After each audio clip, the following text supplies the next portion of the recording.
Welcome back, everybody, for the sixth session in this series. Part of today's program will be related to the ethical considerations, quality management. Apart from that, we will also discuss about internal quality control and external quality assessment or proficiency testing program. So, or proficiency testing. So, again, yesterday I mentioned that yesterday was we have discussed with respect to the safety, and at the beginning itself I mentioned that it is the most important aspect of your good clinical laboratory practices. Now coming to this next class, ethical consideration. So again, to emphasize that ethical consideration is also one of the most important aspect of your good laboratory practices, which should be considered, because the work whatever we perform, whatever reliable, accurate and precise results we are delivering to our customers, you may call, or to our patients, the most important part is ethics, which we follow during this complete process of our laboratory operations. So now here, as I have mentioned, these guidelines are also applicable to your research laboratories, because the first guideline came in 2008, which I have mentioned you in the first lecture itself.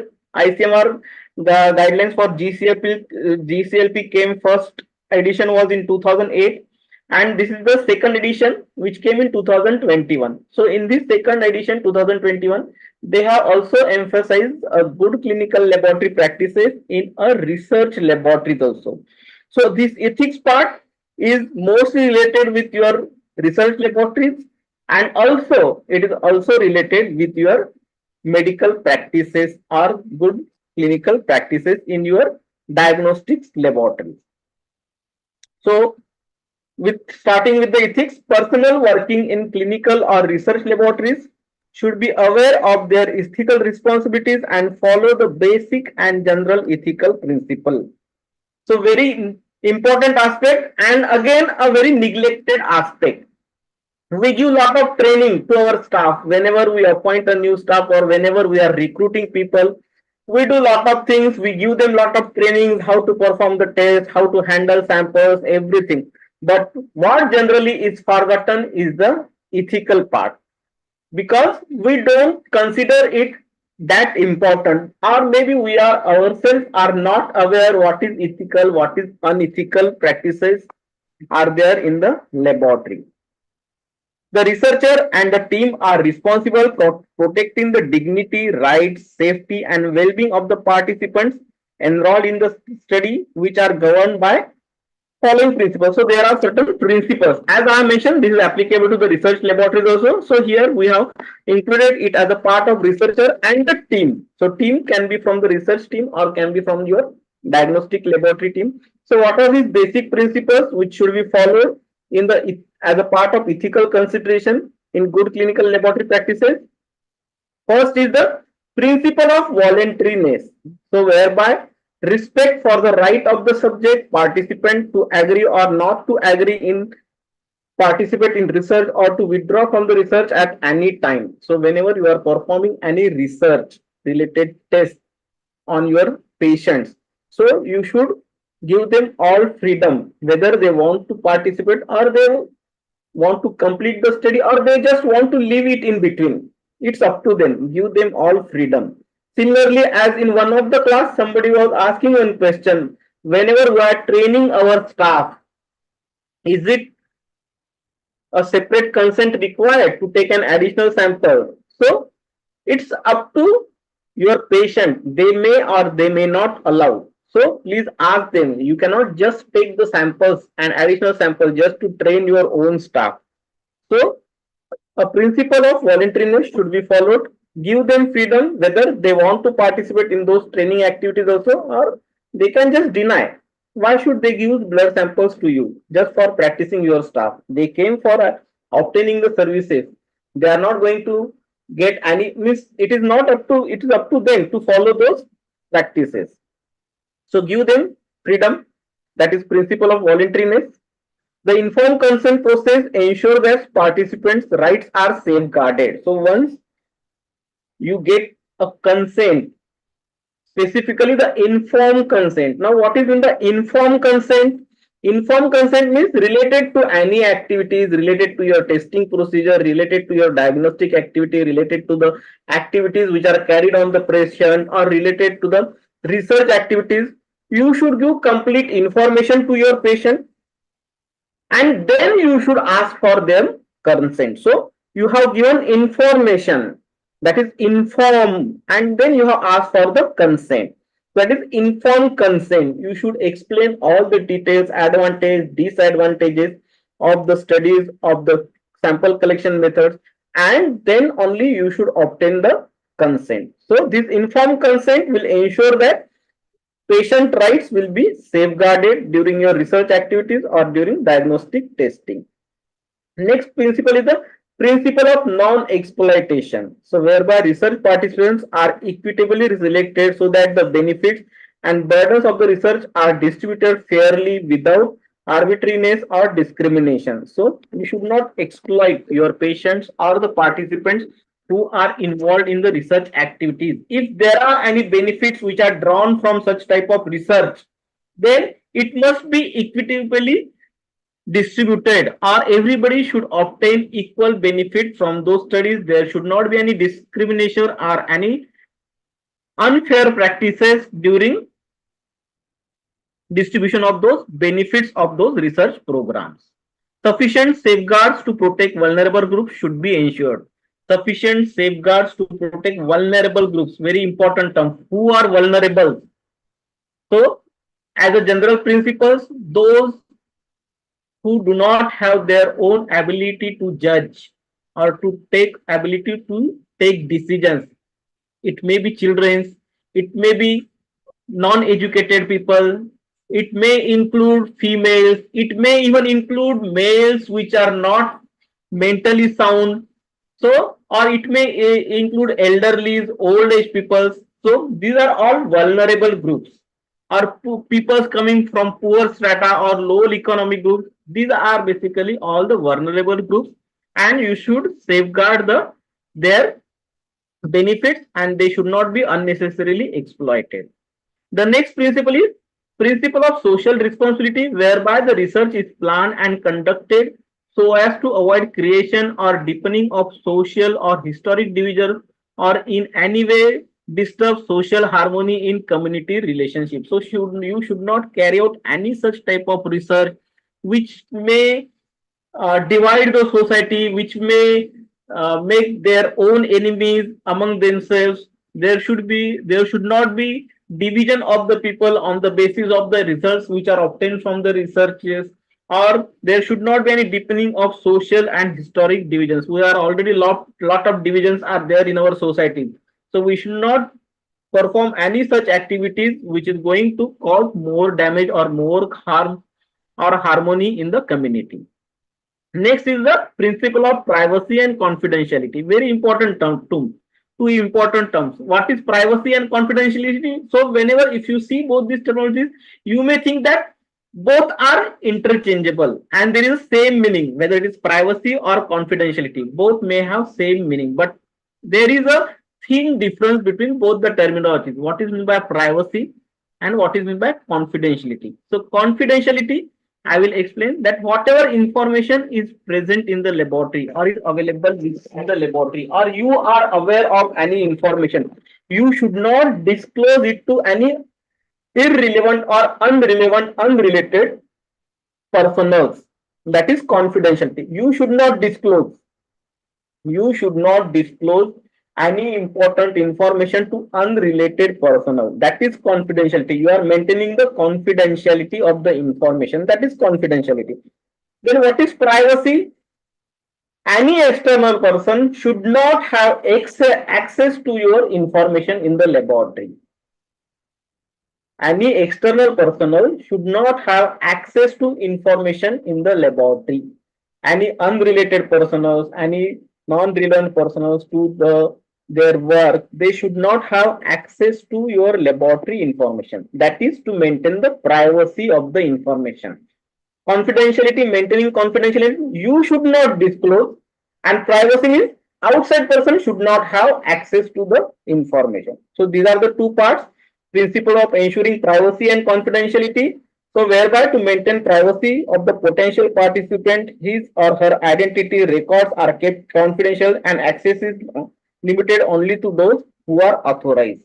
So, access is limited to only those who are authorized. Here, you are going to maintain the privacy unless required by law or right to life. So, there are certain situations where the confidential information is sought by court of law or due to some of the regulatory guidelines or due to some of the regulatory requirement or maybe the right of privacy is there, but as compared to that, right to life is more important. So in such cases you may require to disclose the information.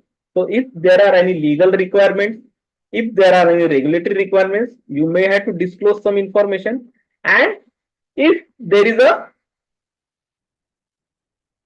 preferential right to life, then you must disclose the information rather than preferring to right to confidentiality. So unless and until it is required as per these only two categories, there should be a complete privacy and confidentiality. Now, principle of professional competence, whereby the research is planned, conducted, and evaluated and monitored throughout by persons who are competent and have the appropriate and relevant qualifications, experience, and training. So, basically, whoever is performing any research or whoever is performing any laboratory activities, they should be sufficiently skilled and they should have sufficient competence to conduct those research or to conduct those laboratory activities.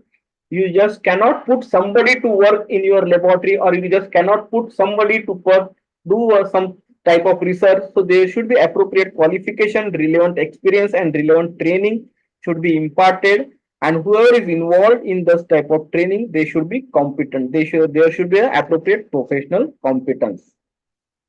Next part is the principle of maximization of benefit. So whenever you are conducting any research, there should be an approach of to get the maximum benefit out of those research or out of those activities that will help the participant as well as society. Not only the participant, but also it should help the society. So there should be basically an appropriate approach to extract the maximum benefit from any of the research in your research area. Next is the principle of institutional arrangement, whereby institutions where the research is being conducted have policies for appropriate research governance, take the responsibilities to facilitate research by providing required infrastructure, manpower, funds, and training opportunities. So, whichever institute is undertaking any type of research, they should have appropriate infrastructure, they should have appropriate manpower, there should be appropriate funds to manage those type of research. Lot of funds will be required to carry out any research, so there should be appropriate funds should be available and training opportunities. Whoever are the investigator, associate, assistant, principal investigator, co-investigator, so there should be appropriate facilities to train those investigators and those whoever are observers or those whoever are recording the findings of the studies. So if there should be appropriate training of those staff. So it is very important to have arrangement in your institute for carrying any research. It is one of the ethical considerations. So not like without any infrastructure, without any facilities, you just start doing some research and then there are some complications in between or the funds are not there. So the research is withheld or has been paused somewhere in between. So you must ensure that appropriate funds, infrastructure and manpower are available to carry out any type of research. Next principle is transparency and accountability. The research plan outcomes emanating from the research are brought into the public domain through registries, reports, or other scientific publications while safeguarding the right to privacy of the participants. So there should be a complete transparency, whatever research you have done. There should be some accountability. You should publish those data, scientific papers you should publish. Of course, taking care of the confidentiality and privacy of the participant, that whatever results have obtained, because this research is going to help for the forming certain policies for the society or taking certain scientific development in your society. So whenever you are conducting any type of research, the data should be appropriately published in scientific publications. Stakeholders involved in the research should disclose any existing conflict of interest and manage it appropriately. So there may be certain types of hidden agendas, hidden benefits will be there for some of the researchers or maybe for some of the participants. So if there are any such conflict, if there are any such personal interest, personal motives for certain type of financial benefits, so all those conflicts must be appropriately disclosed in any type of research appropriately, and it should be managed. If it is possible, it should be managed. Otherwise, those personnel who have conflict of interest as far as possible should be kept away from such studies. The research should be conducted in a fair, honest, impartial, and transparent manner to guarantee the accountability. So, to guarantee the accountability, it must be conducted in a very objective and fair, honest, and transparent manner. There should not be any hiding, and all the data, all the your financial accounts and impartiality. There should be a complete transparency so that it will account or it will guarantee the accountability, and whatever practices are followed, it will be managed in a fair manner. Related records, data, notes should be retained for the required period of possible external scrutiny or audit. So whenever you are conducting any research, maybe there are audits from government bodies or from funding agencies. They will perform audit, they will perform scrutiny, they will verify your data, they will verify your processes, they will verify your research activities, they will perform frequent audits to release further funds. They will be finding out whether any useful inputs are coming from the research studies. So for that purpose, all the data, records, and notes must be kept and retained in the laboratory. It is not like that you have done some studies and now since the outputs are not good or of no use, you have just discarded the data. Let the external scrutiny be happen or the external audit could happen from any of the funding agency. Totality of responsibility. Now, whoever is involved in the research, the responsibility lies with everybody. It is not only that who is heading the project or only who was conducting the actual test, they are responsible. Principle of totality of responsibility means everybody who is involved is responsible for the results. Everybody who is involved is responsible for any unforeseen circumstances or any mishaps which are occurring during the research activities or during the research program. The professional, social, and moral responsibilities compliant with ethical guidelines and related regulations are binding in all the stakeholders directly or indirectly. So, social responsibilities, professional responsibilities, ethical compliance, following the regulatory guidelines, everybody is bound and there is no exceptions, and all the stakeholders directly or indirectly, whoever is involved in any type of research, they have to follow these guidelines, those rules and regulations related to the ethics, compliance, and social and other moral responsibilities.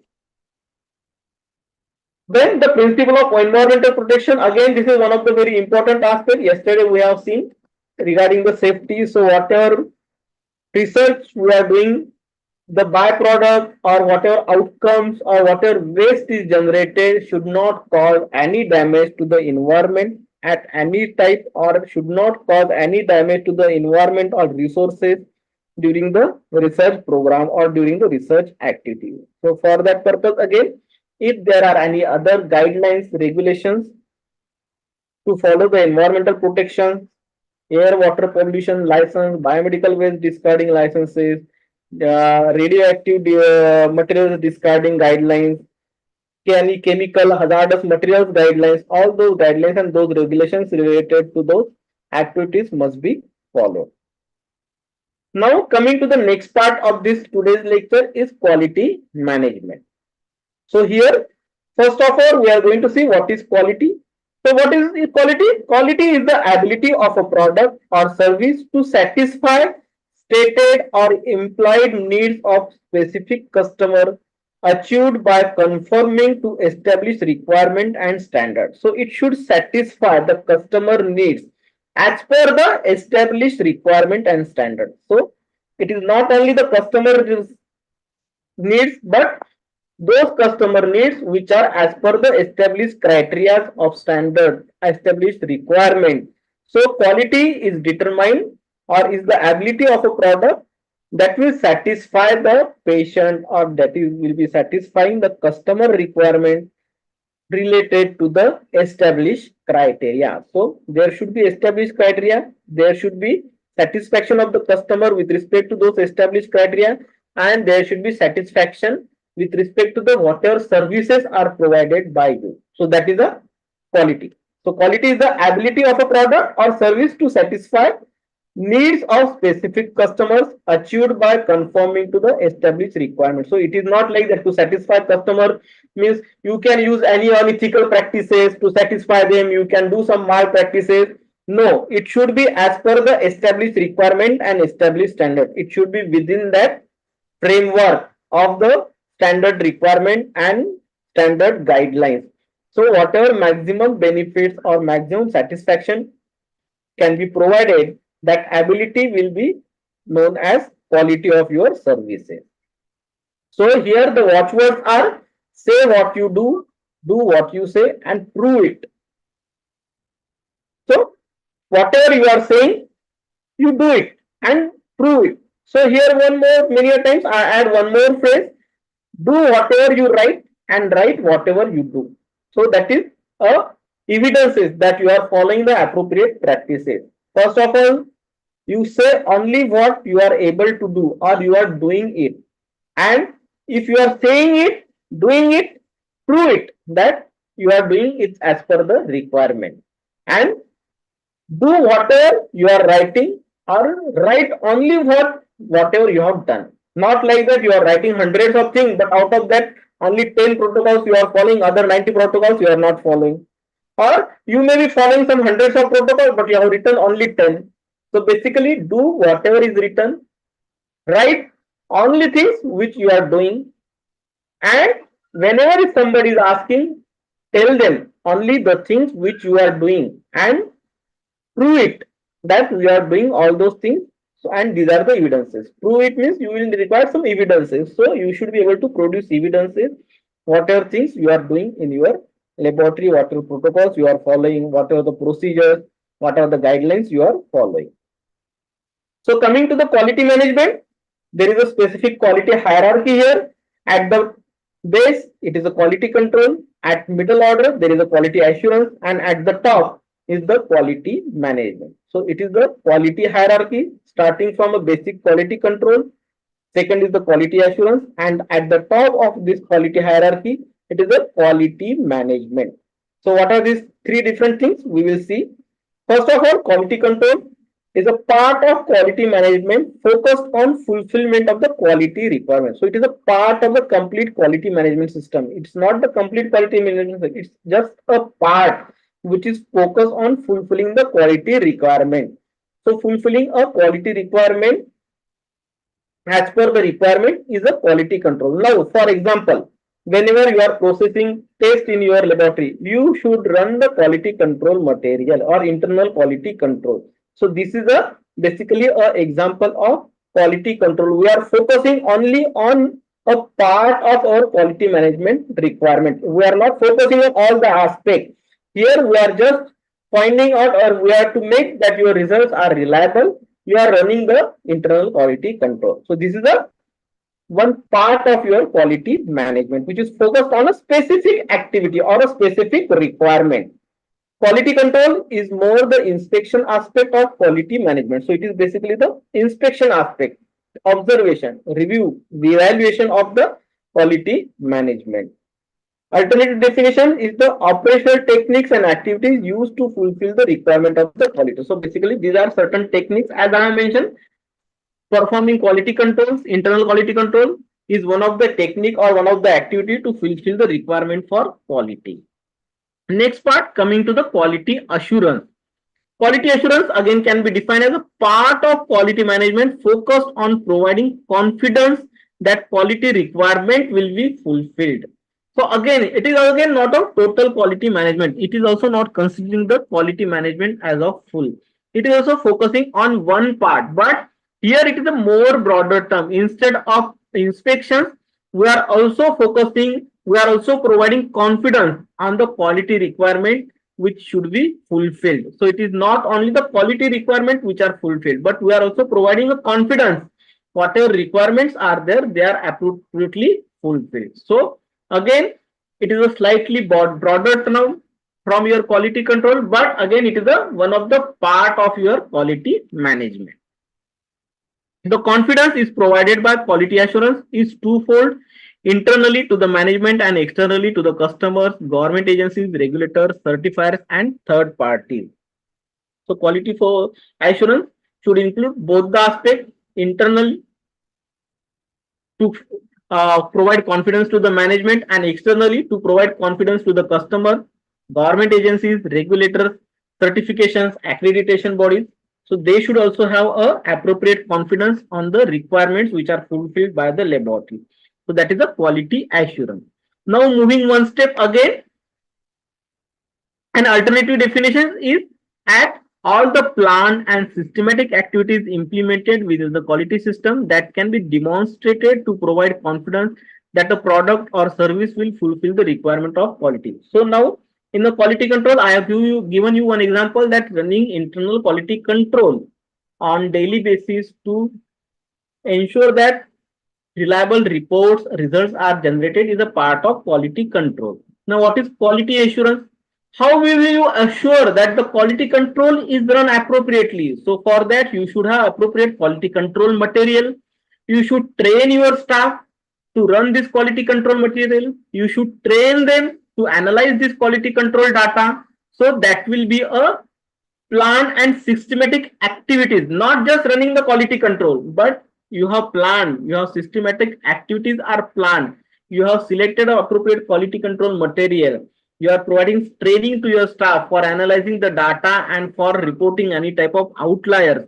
So they should provide, they should demonstrate their activities. When you are giving them training, then they will be able to demonstrate those confidence that a product and service is fulfilling the requirements for the quality. So here now I am not just running the quality control, but whatever the supportive or other related activities are there related to the quality control, I have included that also. So it becomes a quality assurance. Now going ahead, quality management system. So now this is the broader term. It includes everything. It incorporates the organizational structure, resources, responsibilities, document hierarchy, interactions of processes, procedure needed to implement quality management of the laboratory. Now here they are not mentioning a part of the quality management system which is focused. They have included here everything, the structure, resources, responsibilities, document hierarchy, interactions of processes and procedure needed to implement a complete quality management system or a total quality management system. So all the activities including resources properly used, their hierarchy, documenting and providing evidences of activities you are performing in your laboratory, and the interactions of all the procedures and processes which are performed in the laboratory from input to output. What procedures are performed, their interactions, their documentations, resources used, structure which is required, all these will be considered together as a quality management system. The quality management system describes the integration of all the processes required to fulfill its quality policy, objectives, and meet the needs and requirement of the user. So this quality management system should integrate all the processes required to fulfill the quality policies and objective, and that should help you to meet the needs and requirement of the user. So final aim or ultimate aim will be needs and requirements, fulfilling the needs and requirements of the users of the laboratory. So all the coordinated activities which are performed in the laboratory to satisfy or to fulfill the requirements of quality policy and quality objective. so that the needs and requirements of the users are fulfilled is a total quality management system. Okay. Now moving next is the quality control. Whereas quality control refers to the process of minimizing the examination errors, quality assurance encompasses procedures adopted for minimizing that error that may occur at any stage. So now again here there is a clear-cut differentiation. Quality control refers to the process of minimizing the examination errors, and quality assurance includes all the procedures which are adopted to minimize the error. So it also in quality control includes to minimize the examination error. What we are doing, running the internal quality control. But to minimize the errors of complete procedures, what we are doing, we are training the staff, we are taking appropriate sample collection, we are preserving those samples, we are transporting them appropriately, we are also doing calibrations of the equipment, we are doing appropriate reporting, we are reviewing those results. So all these activities will include as a part of quality assurance, so that there will not be errors in any stage of the your laboratory activities. The first essential in setting up the internal quality control of a test procedure in the laboratory is to select the proper IQC procedure to implement, choosing the statistical criteria, control rules, and the number of control measurements according to the quality required for the test and the observed performance of the method. So when you are selecting a setting up a internal quality control practices or procedure in your laboratory, you must have various prerequisites. You should have appropriate quality control material. You should define which controls you are going to use, how many times you are running the control, what will be your acceptable criteria, how you are going to reject the quality control runs, how you are going to do the troubleshooting. All those must be appropriately written in a internal quality control procedure, which after writing you are going to implement. So practices of IQC includes, so what are the general practices which are included in the IQC? Recognition of errors arising within the laboratory during the examination stage. So here we are specifically focusing on the examination or testing stage. So recognizing any errors within the laboratory. It includes taking steps to minimize those errors, equipment calibrations, method verifications, validations. We have covered this part, calibrations, method verification and validation. Taking steps to minimize error means there are various small steps. You should prepare the sample appropriately, SOP should be written appropriately, staff should be trained appropriately, equipment maintenance should be performed, equipment calibration should be performed, quality control checks for both quantitative as well as qualitative tests. So whatever test you are performing in your laboratory, whether it is quantitative or qualitative, there should be appropriate quality control activities must be performed. Now coming to first part, IQC for quantitative test. So Levigening chart is most common graphical tool to plot the daily IQC values. So somebody was giving us suggestions that we can have a separate session of Levigening chart. So here, due to time constraint, I have included some part. Maybe if you require anything else, we can see it later. So basically, the Levigening chart is the most common graphical tool to plot the daily QC value. These charts are the QC charts which should be used in the laboratory. Most of the current analyzers have inbuilt software to do this automatically. So you know all the analyzers, even Mindray, whatever analyzers they have for biochemistry or hematology, whichever analyzers are there right from their entry levels to high throughput analyzers, they have these graphical charts or softwares are available inbuilt which performs the monitoring of your QC results. They plot appropriate LJ charts. They will also flag for any type of outlier. They will also flag for any other type of error, random error, systematic errors. All those are plotted. If your equipment doesn't have this inbuilt software, it can be done manually using Excel sheets. So no offense, if any equipment doesn't have these facilities or you are doing anything manually, you have manual analyzers, semi-automated or even certain types of other tests which are completely performed manually, you can use Excel sheet to plot your LJ charts. Apart from that, there are various online tools available to plot LJ charts. There are various third-party softwares are available to plot the LJ chart. It can be used.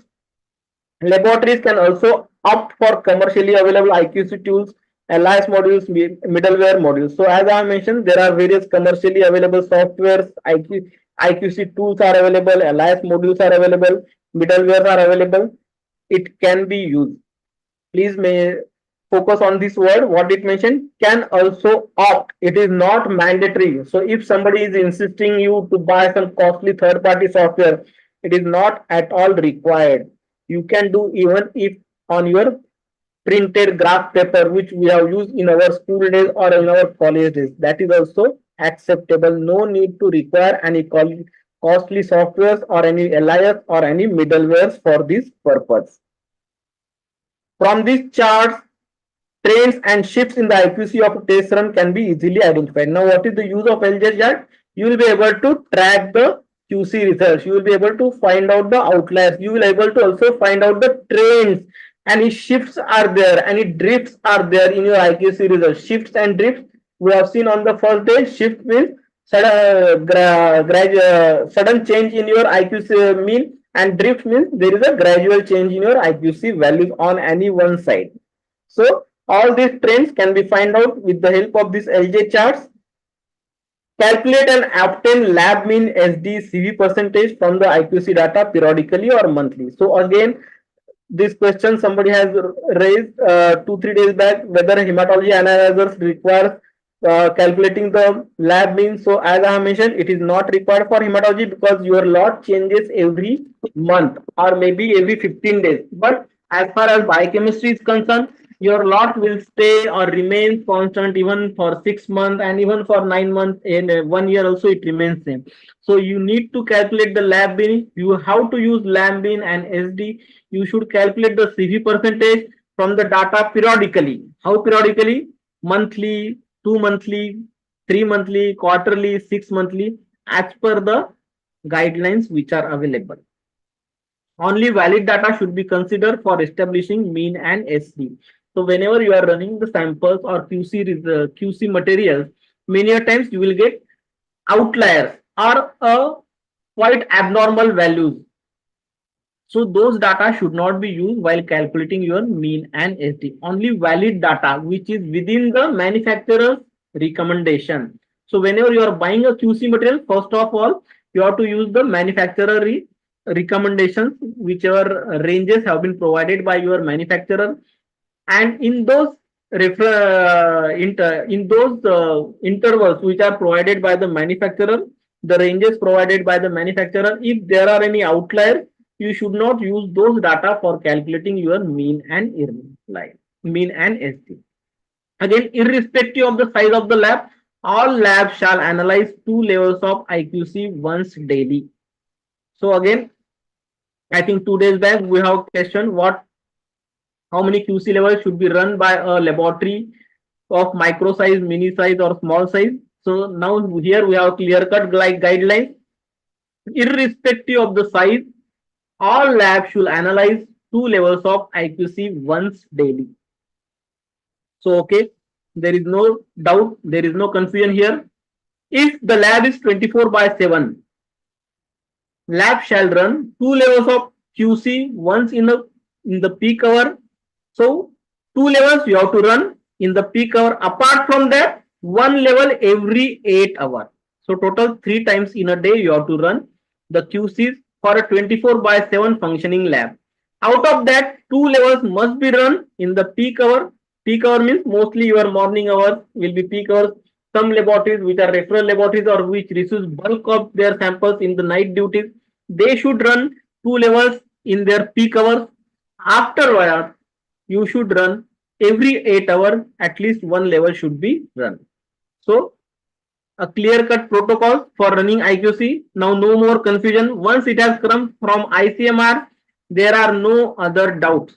Okay, so once it has come from ICMR, as far as India, there are no further doubts. We have specific guidelines you have to follow. There is no other compromise or there is no other doubt. Apart from that, when you are running the 1 level of QC, when 1 level of QC is used, reject test runs if following error occurs. So how to analyze this LJ chart? So now there are 2 scenarios when you are running only 1 level of QC and when you are running the 2 level of QC. So when you are running 1 level of QC, Any value of QC which is outside 3S. So that is a 1 3S error. So that will be a rejection. Two consecutive values which are outside 2SD but within 3SD, again it is a rejection. 10 consecutive values are above or below the mean but within 2SD, again it is a rejection. So here we have three rules we are going to follow. 1 3S rule, any one QC value beyond 3SD is a rejection. Two consecutive values beyond 2SD plus 2SD or minus 2SD, doesn't matter, is a rejection rule. 10 consecutive values which are below or above the mean but only on the one side within 2SD, again is a rejection rule. So these are the rules which you have to follow when one level of QC you are going to run. Then when you are going to run two level of QC, what will be the rejection criteria? Either of the QC values outside the 3SD. So even if you are running two levels, any value of QC for level 1 or level 2, if anything is falling beyond 3SD, it is a rejection. Both the QC values for level 1 or level 2, if both the values are falling beyond 2SD, again it is a rejection. Differences between the two QC levels. So if level 1 QC is plus 2SD, level 2 SD is 2.3 SD. So the difference between two levels is more than 4 SD. So again it is a rejection. So one level may be more than 2 SD, another level QC is less than 2 SD. So that is a R4. We call it as a R4S rule. So whenever there is a difference between two levels of the QCs with more than 4 SD level, then it is a rejection rule. Again, 10 consecutive values for any one level is rejection. This is the rule same which we have seen for one level of QC. So same rules applies for two level of QC also. If 10 consecutive values mix and match up of both the levels or same levels will be considered as rejection rule. The last rule here is 5 consecutive values for one level of QC and 5 consecutive values of another level of QC if falls above or below but within 10 USD, it is again a rejection rule. So 10 consecutive values if for level 1, and if it is there are two levels, then 5 plus 5. So the total number of values should be 10 or above. If it falls only on one side, even if it is within 2SD, it will be called as a rejection rule. So these are the basic IQC rules which you have to follow if one level of QC you are running or if two level of QC you are running. I know there will be a lot of doubt. We will take it at the end of the session. Don't worry. Then there are certain notes. The laboratory personnel performing a test should determine the appropriate corrective actions to be taken for IQC data that fall outside the established tolerance limit. So, whichever criteria you are following, one level QC, two level QC, any outliers should be appropriate corrective actions and troubleshooting should be done by the laboratory personnel. And corrective action should be documented. Whoever has taken those corrective actions, they should document it. So whatever corrective actions you have taken, you should keep records of those corrective actions. There is another note, test for which quality control is not available or when running control is not viable due to low volume of test, the laboratory should apply alternate quality control techniques. Now these are alternate quality control techniques which should be used in the absence of quality control material. What it includes? Retesting of any randomly chosen specimen, replicate test of specimen by different method, different machine and different persons where are applicable, and correlation with the test results and other parameters. So these are the alternative additional quality control measures. So retesting of the randomly or retained samples, split sample testing between two equipment, between two different personals, correlating your results with clinical features or with other parameters should be done as an additional test whenever a QC material is not available or sometimes it may not be viable to run multiple QCs in a day. So in that case, the alternative techniques or alternative methodologies can be used. The laboratory should review trends of measurement uncertainty or CV percentage to identify any significant trends and shifts and maintain the record of review. So measurement uncertainty or CV percentage should be periodically monitored and should be documented, and it should be reviewed for the trend or shift, whether the CV percentage is increasing or decreasing. If it is increasing, that means your precision is increasing, your examination method is no more stable. So to identify all those things, you should monitor your CV percentage and measurement uncertainty on periodic basis. Now coming to the IQC for qualitative test, this we are seeing with respect to the quantitative test. Now considering the qualitative test, for qualitative test, positive and negative control should be included with each run. So whenever you are running samples, with each batch, with each run, you should include positive and negative controls. Apart from that, for staining procedures, gram stains require both gram positive and gram negative control organism to be once per week at least. So to verify or as a part of IQC procedure in a microbiology, gram staining, positive, gram positive and gram negative bacteria must be stained at least once in a week. QC should also run whenever a new lot of strain procedure kit is used. Whenever you have a new lot of stain, gram stain, Leishman stain, HNE stain, or whenever new kit is arriving in your laboratory, or whenever a kit is replaced with the new kit, then again you should perform the QC as a part of new lot verification. So coming, that is guiding us to our next part of this program, that is reagent lot verification. So uniformity of the result is of paramount importance. Each change in the reagent lot can adversely affect the consistency and quality of the patient result. So whenever there are changes in the lot, it may affect the consistency or quality of the patient result. So it is not like that those lots are defective, but to verify that your results are as per those lots or as per the specifications, you should perform the lot verification. Assuring lot to lot uniformity is particularly important for those analytes that are serially measured over a period or over time, such as CBC, HbA1c, TSH, tumor markers, liver enzymes, you have bilirubins for your neonat, you have electrolytes when the patient is admitted or when there are elderly patients, you have creatinine values to mark for to monitor for nephrology patient, you have hemoglobin levels for pregnant women, you have platelet levels to be done daily monitoring for your dengue patient, you have HbA1c levels to be monitored for diabetic patients. So there should be an acceptable variation due to change in the reagent lot. There will be variation. There will be slightly variations in depending upon the lot to lot, but this variation should be within an acceptable limit or to be acceptable range, so that whichever parameters are measured over a time or over a period as a serial monitoring, it should not affect the patient care or it should not affect the patient treatment. So reagent lot verification includes performance of new lot of reagents should be compared against the existing lot before the existing lot is finished. So now how to perform the existing lot verification. So before finishing the existing lot, you will be aware now only 5 tests or 10 tests are remaining for finishing the kit or finishing the lot. So the lot should be verified with the new lot. Whenever introducing a new lot, it should be verified with the old lot. Other alternatives to patient samples preferred for checking lot to lot variability may be reference materials or QC products.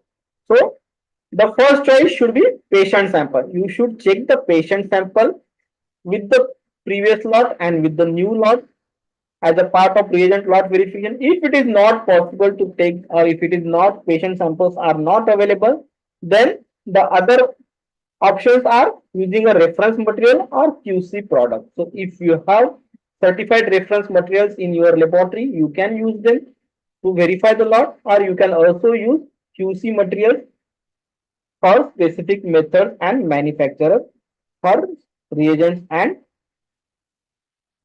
lot to lot verifications.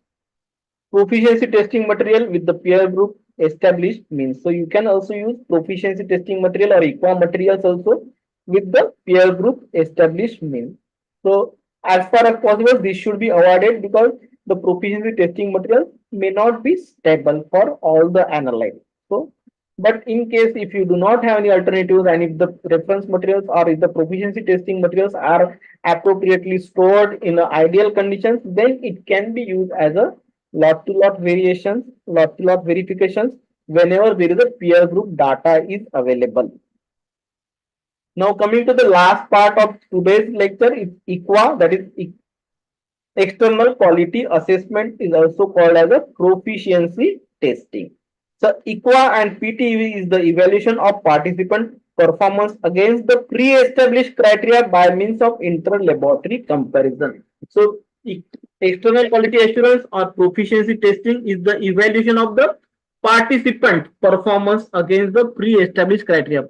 So participant means multiple labs can participate in an EQA program and their performance will be evaluated against a pre-established criteria. These criteria are pre-established. What will be called as an outlier? What will be called as an acceptable performance? So these criteria are pre-established. So participant laboratories samples will be compared against their performance will be evaluated against the pre-established criteria.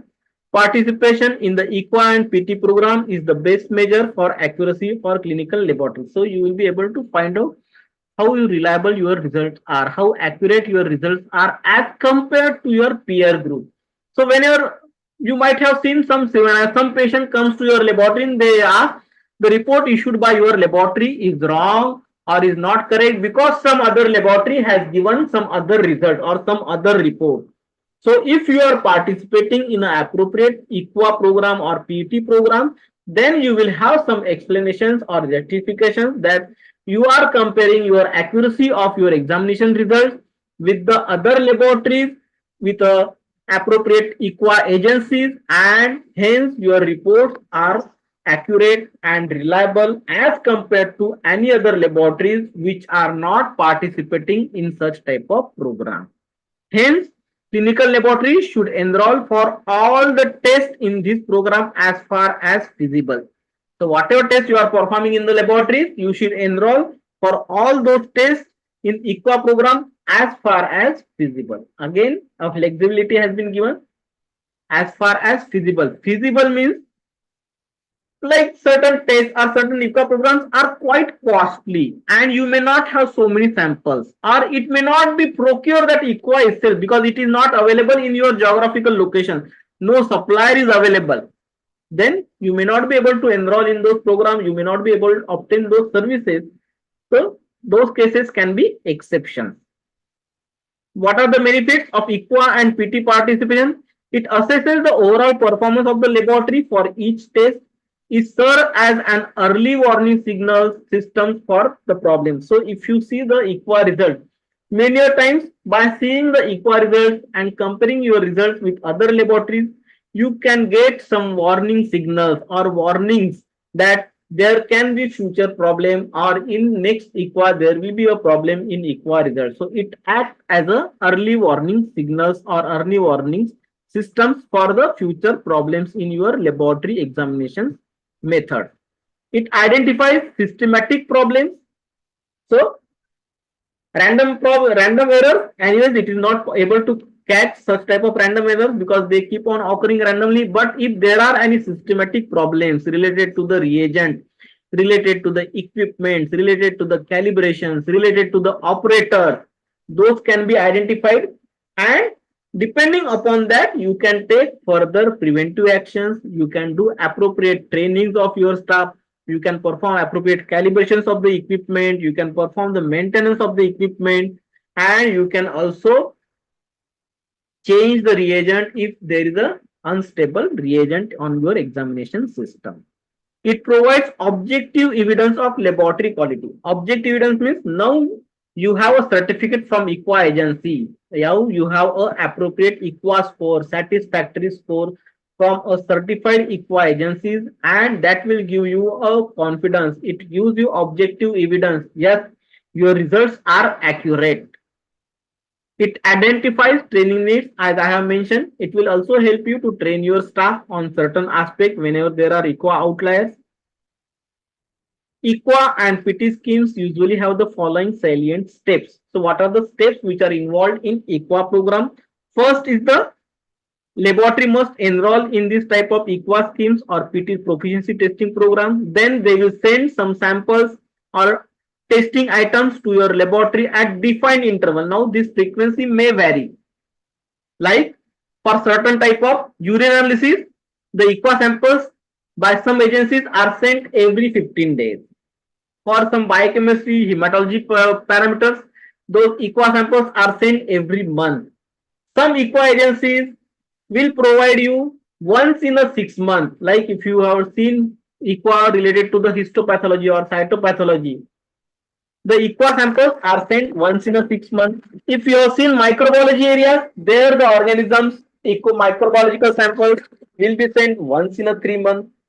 There are again certain other areas or very specialized areas related to the flow cytometry, renal pathology, or even your fungal cultures or mycology. The EQA agencies will send sample once in a year.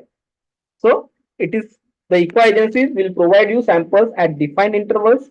Participating lab must analyze these samples and return their results in the EQA PT provider within the timeline. So they will give you, once they give you samples, they will provide a timeline. Within 10 days, within 15 days, you should submit your results. So you should submit your results via web portals or via any other applicable portals or mails, emails, or by post. So you might not be knowing, but previously we used to send those all the results by post also. So even by post or by courier, you need to send those results. So whatever is applicable portal is available, you should submit your results within the defined timeline. The results then the EQA agency will analyze, evaluate, and laboratories are provided with statistical data and performance score in the form of Z score, standard deviation index, or any other means. They will simply provide you some scores like 80 out of 100, 4 out of 5. So there are various scoring systems are available with different EQA agencies. So they will analyze the data and they will provide you the EQA score, EQA performance score. Depending upon that, they will also comment whether it is satisfactory or non-satisfactory. The laboratories must take appropriate corrective and preventive action when the score deviated from the acceptable limit. So whenever your score deviates from the acceptable limit, or whenever it is not acceptable, or whenever it is non-satisfactory, you must take appropriate corrective actions and you must have appropriate measures to prevent the recurrence of this type of outliers. Participating laboratories are expected to use the information regarding their performance to make appropriate changes and improvements in their operational process as and when needed. So you should use all those feedbacks and those information from EQA agencies to improve the performance and operations in your laboratory as and when needed. Rightly used and understood EQA participation will stimulate technical competence of the laboratory. So it will help in your improving the competence of your laboratory or skills of your laboratory operators if it is used appropriately. If EQA PT program of particular analyte is not available, an appropriate inter-laboratory comparison or any other method such as retesting of the retained items or testing by different personnel or again use of certified reference materials is recommended. So again, this is in case when the EQA program is not available. As I mentioned, if it is not available in your geographical locations, if nobody is there to supply you or those, if there are some new tests where the EQA program itself is not available, then in those cases you can use these alternative approaches by using inter-laboratory comparison or using retesting of the retained samples or testing by two different personnel. We call it as split sample testing, or certified reference materials with a specific assigned values can be used as a part of alternatives to EQA program. EQA providers who run this program must be accredited under ISO 17043. And this is 2010, but these guidelines have recently changed since this ICMR document is old. It's still mentioned 2010. The new guidelines have came in 2023. So this is the ISO 17043 2023 guidelines for proficiency testing provider or for ICMR program provider. So they must also have appropriate accreditations or certifications as per this ISO 17043 standard. Laboratories should enroll in an accredited ICMR or PT program if available. So if there are accredited programs are available, then you must enroll in ICMR which are accredited. But if there are no formal ICMRs or if there are no accredited ICMR available, then you can enroll in any reputed ICMR program or any program which is available in your location. So with this, we are concluding this today's part where we have covered ethics, quality management, internal quality control, and external quality assessment or proficiency testing.